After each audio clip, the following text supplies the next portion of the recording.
Is it poverty appropriation to follow my intentional thrift plan? Hey, this is Justin Hitt with Sustainable Wealth Secrets. You might have heard of the FIRE plan, which is basically save money, retire early. You might hear about the buy low, sell high, where you buy assets that are low and you sell them when they're worth more. And you may have heard of intentional thrift. Intentional thrift is where you earn plenty of money, but on purpose, you set aside reserve funds and investment accounts and you spend very little of what you earn. You downsize, for example, and you simply live way far below your means. Now, I've seen comments here and there that intentional thrift is actually poverty appropriations.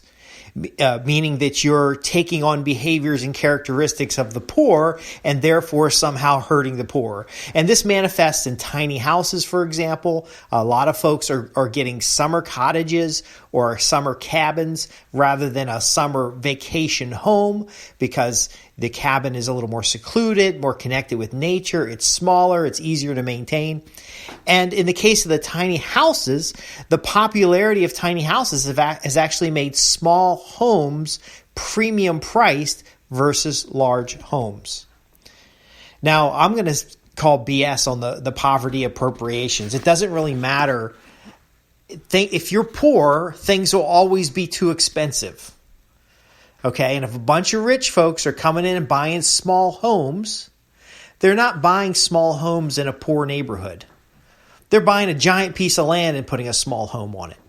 I talk about this in Prosperity Homestead, where you buy a large piece of land, you put a small home on it, you vacation there, here and there, and then eventually you retire to the piece of land. This is a very common thing that's happened over the ages. But for some reason, in this cancel culture, everybody's minding somebody else's business, and they say, look, you have plenty of money, you can afford a larger house, yet you choose to buy a small house and therefore hurting the poor. It's just BS. First off, your money is your business, and what you do with your money is really up to you. If anybody should really care about your money, it should be your CPA or your lawyer so that you can keep having money to pay them, but ultimately their care about your money is really vested in their self-interest. If you decide to live far below your means, who are you really hurting? Nobody. See, we live in a society that pushes consumption. It pushes that you spend every last dollar you have because you deserve what they're offering you. But the truth of it is, those who find wealth, those who find freedom, those who find financial security, they don't spend everything they earn. In fact, they earn multiple streams of income. They stack opportunity. So, for example, I do a lot of audio programs and video programs teaching introductory ideas and concepts. And then very often you hear me say, well, we have this intentional thrift program. And if you're interested in this program, raise your hand and ask your questions and I'll get you additional information. Well, I don't do podcasts for my health. I'm stacking function. And in my profession of being a consultant and a publisher, I can tease out ideas using podcasts. And then when someone raises their hand, now I've identified them as a lead and I can help them solve a specific problem. See, some people might say, well, Justin, you're just podcasting to sell your products. You have to completely remove yourself from the opinions of average people. Let me tell you why. First off, if you choose to downsize, to move out of a larger house, to move away from a city, to spend significantly less than you can afford on a home, then good for you. Really, good for you. Maybe it's a life decision. Maybe your children are away from the home now, and instead of a 4-bedroom house, you're perfectly fine and happy with a 2-bedroom house. Maybe you're downsizing because you want to have more freedom to travel. So you downsize to a 2-bedroom, 1-bath house, and you can lock the doors up on that home, and you can travel across the country and not really have to worry about anything getting stolen because your assets are not in the home. Remember, a home that you live in is not an asset. I'll repeat, the home that you live in is not an asset. From time to time, homes will appreciate in value. From time to time, a home will deliver you benefits from proximity, benefits from, maybe you can rent out part of the home, but ultimately your home depreciates, your home loses value, and your home costs you something to live in it. If you kept track of every dollar you spent on maintaining your home at the time of sale, even though the number is bigger than the purchase price, maybe you bought it for $155 and now you sold it for $250. If you build in all your costs, your capital expense, like roof replacement, the pressure washing of the house, you will find that you did not make any money on a house, even though you got maybe capital gains tax on it. It is better to own a home or a property that you are renting out as an active investor than it is to own a granular, I can't even say the word, but a large home of your own that you live in. Now, it might be a necessity if you got 4 kids and you and your spouse want a little bit of space. That's fine. Maybe you got a good deal on a large home, but ultimately, why is it anybody's business if you decide to set all that away, take the equity out of the home, turn it around and put it into investments, turn it around and put it into assets that cash flow. I've known people who lived in a large home because they were a builder. So they'd build all the homes in a neighborhood. They would buy the homes from themselves at cost that didn't sell when the neighborhood was launched, and they would manage those as rentals. And they would live in one of the homes that they built that was a showcase house. Now, after the community is about 80% full, they own a number of the homes that they're renting out. They own the showcase home. It's been 2 or 3 years. Now they decide to move to the next neighborhood that they were building. See, it's a business strategy right there. You might buy a house, fix it up, and then move and rent the house out afterwards. That's a business strategy. But if you're just buying a home to live in, why own more than you need? See, so we're going to see a lot of this cancellation. A lot of people are going to look at you and say, look, all this money you've accumulated, you can't take it with you. And in fact, by having that money, you're taking away from other people. That's the zero-sum game. I'm going to tell you up front, it's not true. If you decide to follow my intentional thrift program, now you might not know what that is, so let me share this with you shortly after I tell you this. But if you decide to follow my intentional thrift program, if you decide to downsize and reduce your expenses, it's no business but your own. And in fact, it'll benefit you. My intentional thrift program solves some of the problems that people have where that maybe they bought too much home in the beginning. They bought a house that was too big. Sure, it was a nice neighborhood when you bought the house. You got a great deal on the house, but right now it's too big and it's costing you too much time, effort, or money to maintain the home. Maybe the demographics have changed of your area and it's difficult to find contractors to do anything, and you've got an older home and you want to sell that and get a smaller home. In my case, I like to have more property. So I live in it's a pretty large home. I own the home next door. I'm not telling you this to brag. I'm just telling you this to show you that I apply in my own life these things that I teach you at Sustainable Wealth Secrets. The home that I'm in has a massive amount of equity, but the home is too big. I have trouble keeping it clean without housekeepers. The landscaping, it's difficult to find good landscapers. So I'm looking at purchasing a large amount of property, putting a small house on it. Big property, small house. And I'm doing that because I'm going to grow my own. I like to garden. I want to have a large garden. Where I live right now, I can't have a large garden. I like to have some chickens, maybe some rabbits, do a little ag thing. But me doing this doesn't take away from another farmer that has a similar opportunity. Me buying a 1,000 square foot house or building a 1,000 square foot house doesn't take away from somebody who can only afford 1,000 square foot house. See, an intentional thrift even can go further. We talked about in previous programs, a lot of wealthy people don't buy new items. They buy quality antiques. They buy quality furniture from secondhand or consignment. They don't go and buy a brand new anything except maybe a mattress. And why is it that they do this? Well, because they're not buying the item. They're buying the value the item brings to them. See, if you want to pay $1,000 for a couch, that's great. But if you could get that same couch for $200 through a consignment, through I bought a couch that I'm looking at right now, standing in my living room. This couch cost us $600. I think it would be normally almost $2,000. And we literally went to the warehouse and picked it out of the warehouse. We didn't buy it at a showroom. We bought it direct from the warehouse that was importing these from the manufacturer. And we bought it direct. Saved a bunch of money. Now, I don't take anything away from the store that could have sold it. I don't take anything away from the manufacturers that sold it direct. I don't take anything away from someone who can only afford a $600 couch. And you've got to understand this. This is very important. When you find a deal and you buy something, that deal was previously available to everybody who's in a marketplace. And you buying it doesn't take it away from somebody else, because if they'd have known about it before you, they could have had the same advantage that you had.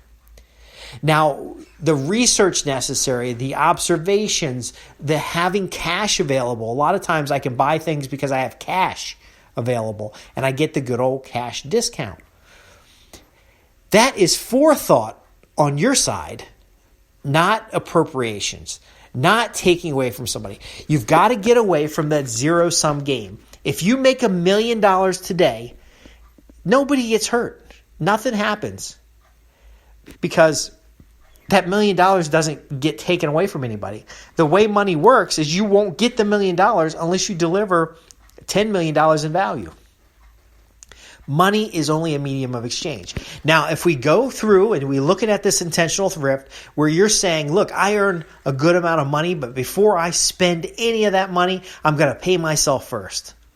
I'm going to make sure I'm properly insured and that my family is properly insured. I'm going to make sure I have the right legal structures for my particular occupation or my business or my investments. I'm going to make sure that my children's educational accounts and that their medical expenses are the money set aside for that in advance.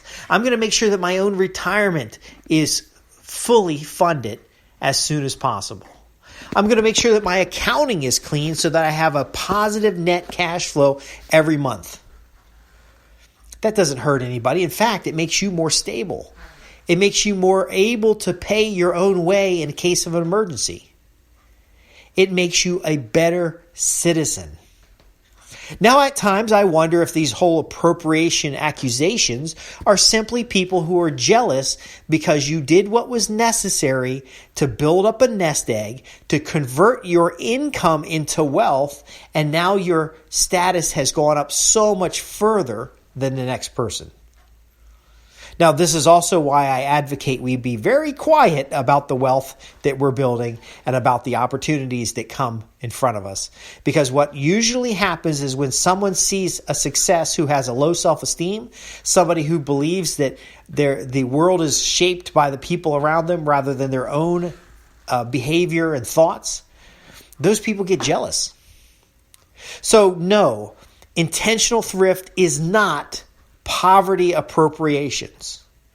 You buying a tiny house, it does increase the demand, it does increase the prices, but it doesn't hurt anybody, because while you're buying your tiny house, everybody else has the same opportunity to buy a tiny house. And if prices get high enough for the tiny houses, let's say it's a significant premium, then other homes, because the overall demand for housing You're not going to buy like 10 tiny houses. You're going to buy one tiny house. But the overall demand for the marketplace, if you're buying a tiny house, that means you're not buying a medium-sized house, and therefore the price of the medium-sized house would go down. And someone who couldn't afford a tiny house because they're selling at a premium certainly could afford an apartment, certainly could afford a medium-sized house, certainly could afford a house in a different neighborhood. So I want you to understand these things, because clients and subscribers have raised their hand and said, look, you're advocating spending far below my means. Does that mean I suffer? Does that mean I'm hoarding money? Does that mean I'm greedy? No. Intentional thrift is a period of time where you're going to just clamp down on everything. Right now, for example, inflation is up. Okay? If you're going to respond to inflation with intentional thrift, you're going to cancel all unnecessary services. There's some things that are nice to have, but you don't absolutely have to have them. If prices are going up anyway, you cut those. See, wealthy people with their own private jets and all this stuff, when inflation comes, they just fire the housekeeper. When inflation comes, they just take a few less vacations each year, and they stay in their state more often. Instead of having a big private jet, they have a small private jet owned by their company. See, this is not in the mindset of the average or typical person. This is why you do not take advice from these people. You talk with your CPA, you talk with your financial planner, you talk with your lawyer, you get proper advice from qualified individuals. And then you set up your finances. See, being a good steward is about making decisions about your money, and you do whatever the hell you want to do. You could decide to buy a house that's 10 times the size that you want because you're going to run a bed and breakfast.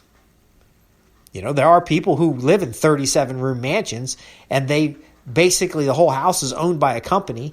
They live in a few rooms here and there, but the majority of the house has got guests in it. See, this is about thinking. This is about focus. This is about doing what is right for your family despite criticism, despite the concern of ill-informed individuals. Hey, if you decide not to buy a new car, the whole news, the mainstream media is going to be completely upset. New car sales are down. Well, if you decide not to buy a car, that's your decision. It's okay. Make the decision. But you have to separate it from the criticism. If someone says, hey, it's poverty appropriation for you to sell everything you've got, put all your money in the bank, sell all the material assets that you have, and then get that RV and travel around the country. Because you could be paying for services and creating jobs. No. It does. You could be doing a lot, but it's your money. You can do whatever you want with it. If other people minded their own money, maybe they would be wealthy as well. So again, I'm Justin Hitt with Sustainable Wealth Secrets. No, intentional thrift or spending far below your means is not poverty appropriations. Buying a house that's smaller than you can afford is not poverty appropriations. Buying clothes from Goodwill or deciding to buy secondhand goods or to do deal shopping or even couponing is not poverty appropriations.